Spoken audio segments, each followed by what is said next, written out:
Good morning. I'm going to give myself more room here. I will look at my notes, though, but I like looking at you, too. Yeah. I'm really glad you're here. I had a really hard week this week. Like many of you, I woke up earlier this week and found out that a gunman had killed 59 people and shot 500 other people. If you want to get a context of 59 people, just think about double the people that are currently in this room now. And all those people died because of one person's actions. And I was really mad and upset because I was like, how many times do I have to speak the same sermon, right? How many times do I have to say the same thing? And I got so upset that I got into a big depression. And I was just really angry. When are people going to stop killing each other? When is anybody going to learn? Am I even making a difference? What does it matter what I say? Can I really give any hope to anybody? Because, like, thank you, Vance. I love you. But it was really rough for me because I lost my hope. It was kind of like the thing, you know, like it happens, and I'm thinking, I'm going to speak, I'm going to say something great, I feel much better, I look for the positive, and that's what I do. And then this last time it was just like, I didn't feel it anymore. I didn't feel it because I'm sick and tired of people behaving badly. I'm sick and tired of it. And I want to say that my prayers and my intentions and my wishes and my desires and me being kind to somebody else in the world is making an impact, and it resonates and it fluctuates out. But why didn't it get to that guy?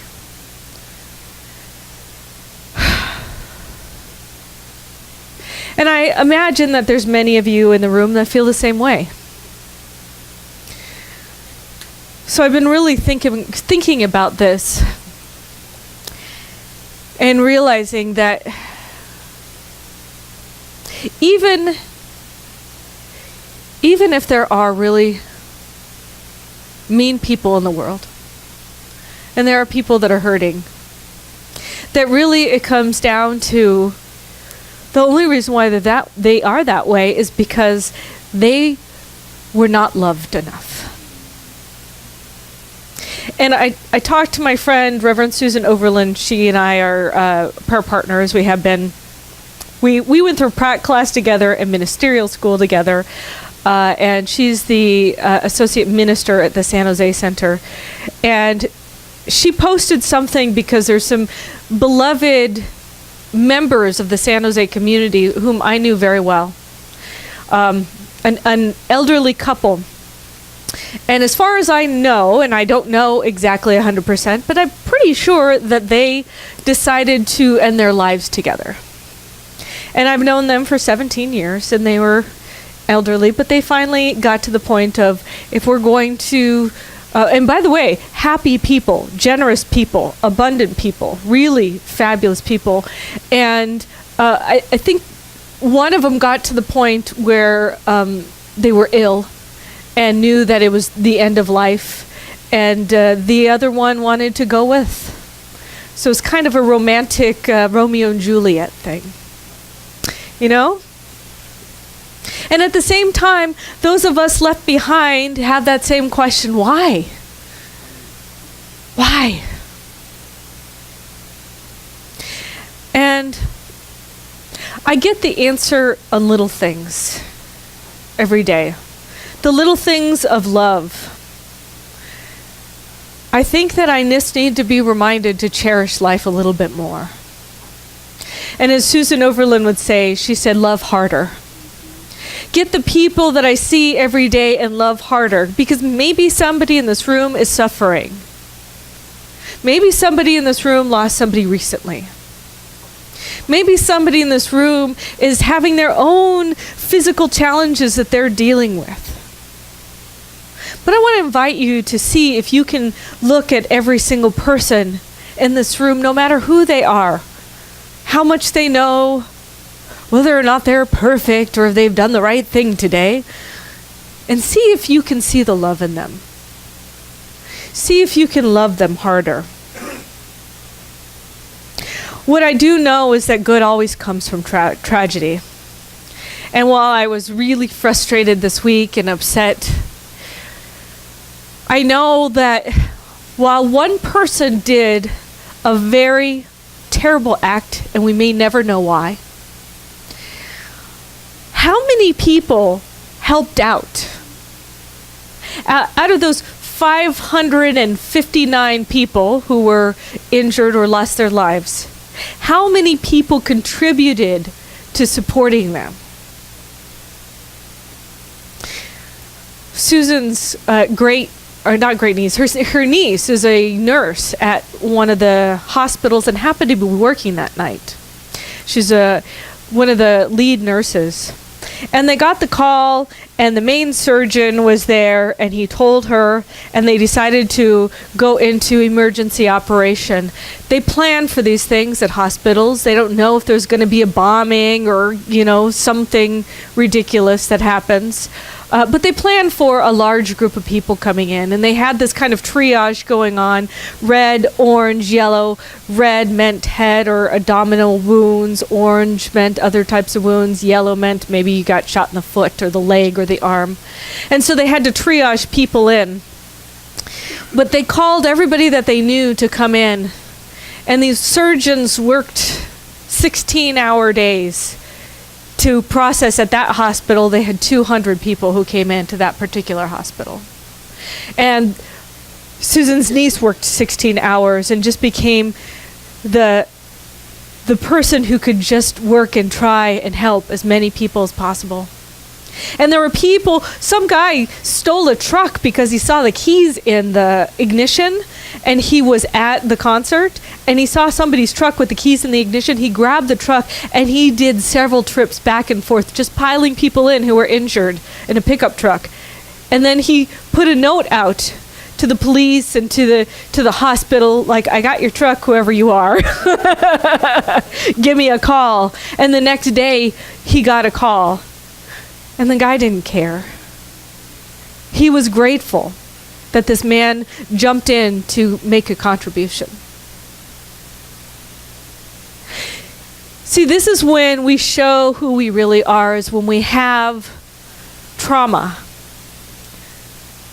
We show the kindness. We show the love. There was way more love that happened this week than hate. There's way more of it going on. And maybe there's one person that's going to be the catalyst to the profound love that happens. And none of us wants to see that catalyst happen. Same thing in Puerto Rico. Right now, less than 10% of the island has electricity. At this moment. Still. After that amazing hurricane basically wiped out a lot of the island, there's still hope. You see, somebody sent a little Twitter reply to Elon Musk and said, "Hey, Elon, do you think maybe you could rebuild Puerto Rico's power grid since nobody else seems to be pitching in?" And he said, "Well, the Tesla team has done this for many smaller islands around the world, but there's no scalability limit, so it can be done for Puerto Rico." And he said, well, such a decision would be in the hands of the Puerto Rican government. And lo and behold, the Puerto Rican governor saw that tweet and said, hey, hey, Elon Musk, let's talk. Because it turns out, which I didn't know, that Kauai actually manufactured battery power based on solar for the entire island. The entire island is now based off of solar panels. So they worked with Tesla Technologies to have that happen. Right now, the Kauai Island Utility Cooperative has projected that fossil fuel usage will be reduced by 1.6 million gallons per year, because that 70,000 group of people are going to be relying on the sun. Now imagine Puerto Rico. If they get this installed, there could be 78 million gallons of oil saved per year. It would reduce that.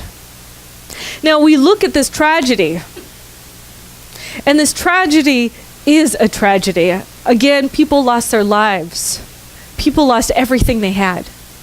But at the same time, it's all wiped clean for something new to be put in place.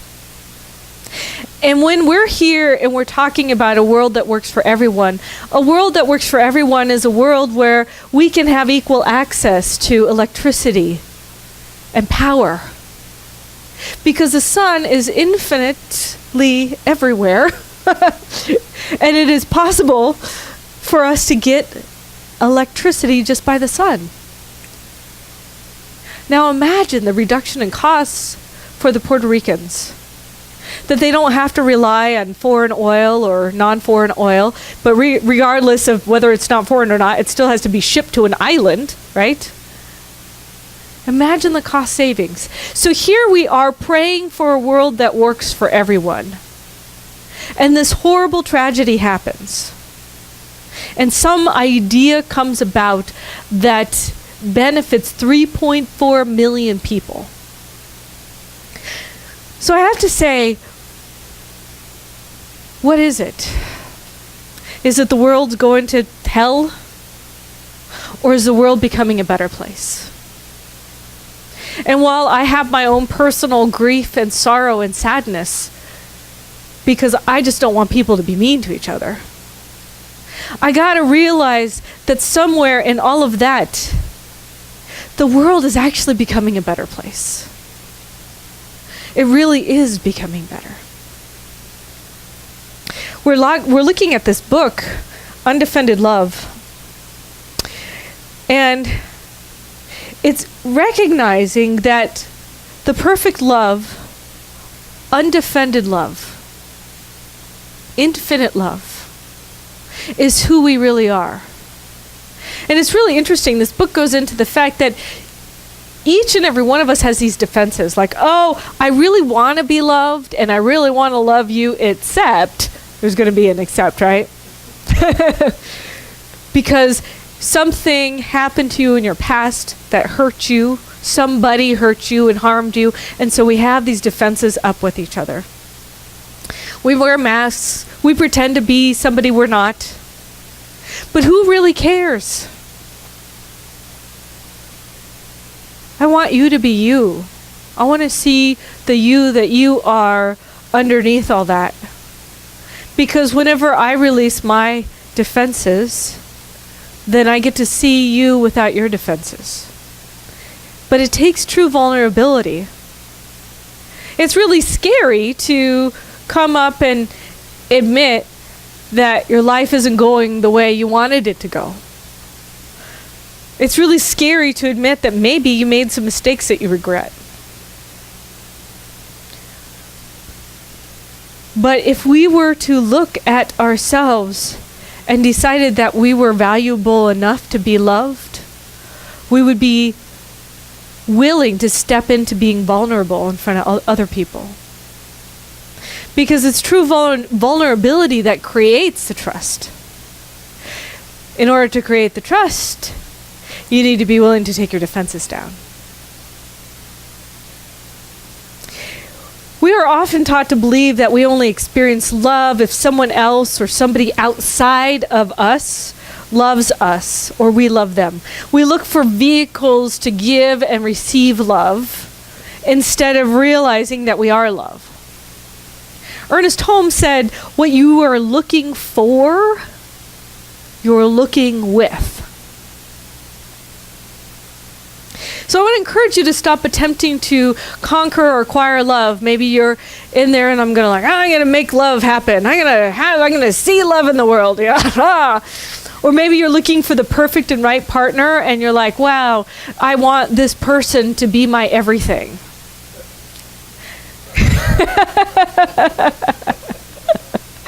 Nobody else resonated with that. But how can anybody be anything for you unless you're that thing for yourself already? Now imagine if you were a whole person and you brought yourself to the situation as a whole person and the other person brought themselves as a whole person. It's not that you find your other half, it's you find somebody who lifts you up just as much as you lift them up. So if you're looking for something in somebody else, that means you haven't found it in yourself yet. So how can you find it in yourself first? And look for that.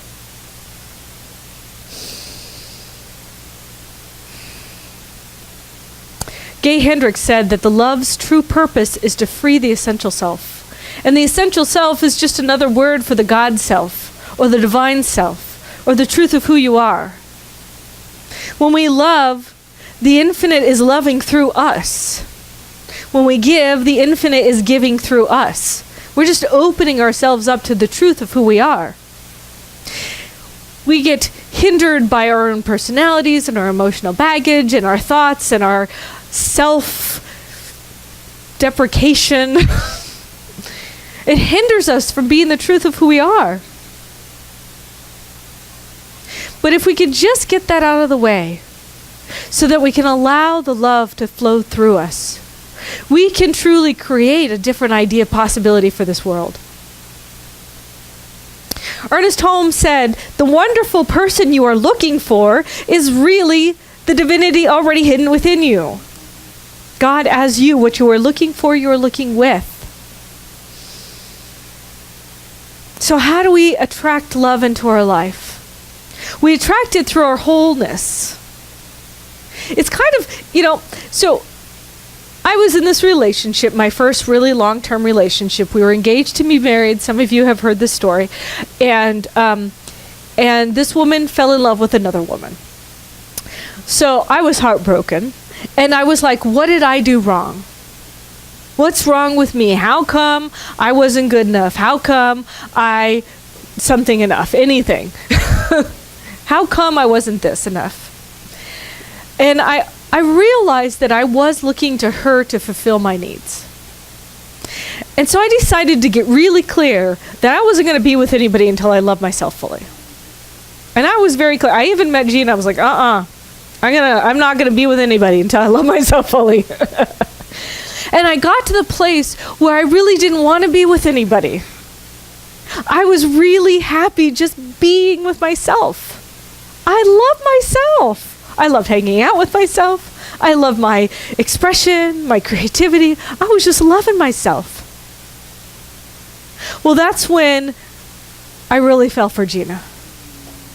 It's funny because I had to be willing to let go of that attachment, and then the thing happened that I wanted to happen. Isn't that a little ironic that the universe works that way? Like I want this thing, I want this thing, I want this thing. When I don't want the thing comes into my universe. How unfair is that? But that's how it is. You gotta let go of it. You can't be clinging on to that thing.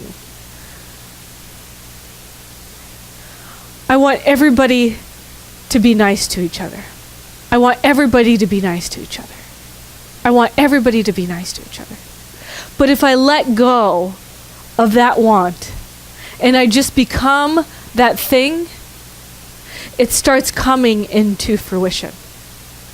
But you see, I'm attached to it. I'm like, oh, this is evidence that it's not working. Well, it's more evidence that I'm just trying too hard. I need to not be so attached to the outside and start becoming more attached to the inside. Letting go of what is out there and surrendering to what is in here. How can I love me deeply? How can I see those parts of me where I wonder if there's a place of me where I'm cut off and I want to shoot somebody? there could be a part of me who's like that. It could be me thinking about somebody in our government.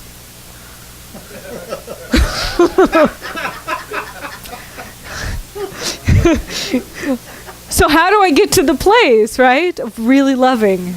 I gotta start loving and having less of an attachment to the outside, more of the attachment to the inside. You see, we all long for greater connection and intimacy, but we already long for the thing that's within us. It's already within us. There's a story by, okay, I can say his name, Fariduddin Attar. There we go. Fariduddin Attar. Hopefully I said it right, who knows. But it's a story by a Sufi in a book called Essential Sufism. You see, one night, all the moths gathered together. They all said they all wanted to unite themselves with the candle. And so they said, we must find someone who gives us news of that which we long for so earnestly.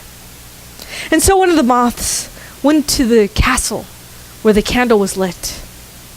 And he saw the light. So he looked at the light, he said, I've seen the candlelight. And so he went back to this group of moths and he reported back what he saw. But the wise old moth of the group said, he has no real information to give about the candle. So then another moth decided to go visit the candle. And the moth got really close to the light. Really close. Barely, almost touching the flames. And then he too came back and he explained what it was like to be in union with the candle. But the wise old moth said to him, your explanation is really worth no more than your comrades. So another moth went to the candle and 100% flew himself into the candle and became joined with the light. He was completely embraced by the light. And the wise old moth saw from afar that the candle had identified with the moth and the moth had identified with the candle and had given the moth its light. He said, this moth alone understands what it's like to be that thing which he wanted to attain. No other one knows it, and this is all. Are you willing to be vulnerable enough to throw yourself into the light? Are you willing to be vulnerable enough to throw yourself into the love? Because then you will be that thing which you want to express and experience in the world. But you have to be willing to go there. So are you willing to go there? Yeah. I am. And I know it's scary to be willing to be love, to be willing to be light. But truly, if we want to be that thing, we need to be it and not just talk about it or speak about it or tell somebody else about it. We have to be living it ourselves in order to truly experience it. So I invite you to do that this week, to see how you can be the love, how you can be the light. And I want you to think about, how can I love harder? And so it is. All right, let's pray. I'm so grateful to know that there is something that is shifting inside of me. I recognize and know that I am not the same person anymore.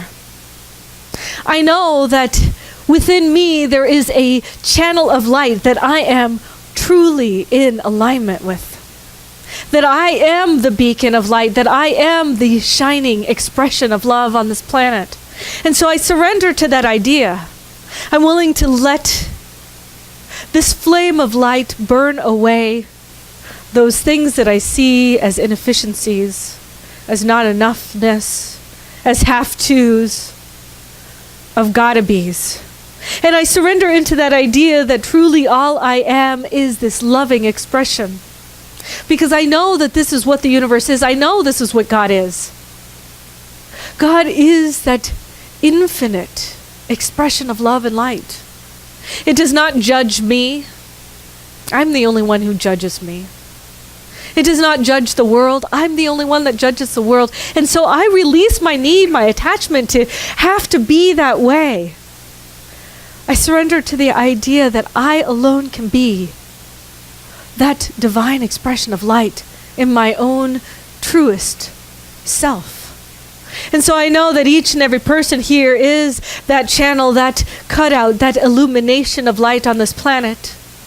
That we are here to live a life that is full and free and filled with joyful expressions of love. And I know that that expresses itself through a hug, through a handshake, through a hello, recognizing and seeing past the masks of all of those people that we come to every day. And so I choose to just be in that space of love. I surrender into it and I allow it to overtake me with joy as I release all of the attachment to what I think should be, and I open to what is. Truly accepting what is, and truly accepting myself as that illumination. Knowing each and every person here is attracted today so that they could be that light as well. And so I surrender into this truth. I release this prayer knowing it's already done. I release and let go. I let go of the burdens. I let go of my idea that I have to control the world or have to tell it how to be. I let go of my attachments, thinking one way should be one way. And I see what is. Love is. Love is the only thing. And so I just settle into that truth, letting this go, letting it be, and knowing it's already done, and so it is.